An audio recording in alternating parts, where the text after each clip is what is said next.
Miongoni mwa taarifa kubwa sasa hivi ambazo zinazungumzwa zaidi kwenye mitandao mbalimbali ya kijamii ni juu ya Diamond pamoja na Juma Jux ambaye this time tunaona wako zao London wanakula maisha. Kuanzia siku ya jana tuliona wapo kwenye private jet wakiwa wanaelekea zao London. Alikuwepo pia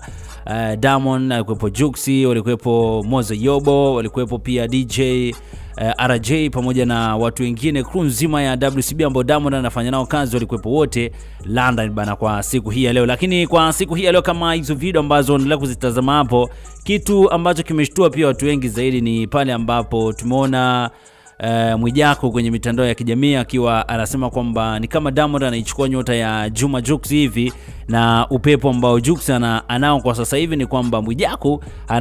ni kwamba Diamond anataka kuchukua, kwa mujibu wa Mwijaku jinsi ambavyo amesema. Miongoni mwa maneno ambayo yamepelekea pia Mwijaku akashambuliwa zaidi katika mitandao mbalimbali ya kijamii, watu wengi wakiwa wanasema kwamba Mwijaku ni mtu ambaye anazungumza tu. Wengi wakiwa wanasema kwamba kulingana na shape yake, kwa mujibu wa Manara ambaye aliweza kuzungumza, akasema Mwijaku kitu ambacho kinamlemea sasa hivi ni shape ambayo anayo, ambaye hata Posh Queen mwenyewe hana hiyo shape ambayo Mwijaku anayo. Maneno ambayo hata Mwijaku mwenyewe kupitia video yake ameamua kuirepost, na yeye mwenyewe akaiposti kwenye mtandao wake wa Facebook pamoja na Instagram. Watu wengi pia wakawa wanaendeleza bana kumshambulia zaidi Mwijaku kuhusiana na posti hiyo, lakini pia wengi wakiwa wanafananisha pia maneno yake na mambo ambayo mshikaji anayafanya ambayo katika jamii hayapendezi hata kidogo. Binafsi wengi nimeona baadhi ya mashabiki pia kwa wanazungumza, nasema kwamba Mwijaku kitu ambacho anakizungumza hakieleweki, kwa sababu mtu ambaye amempa fanbase kubwa zaidi Juma Jux ni Diamond, kwa sababu utakumbuka kuanzia nyimbo ya Sugua,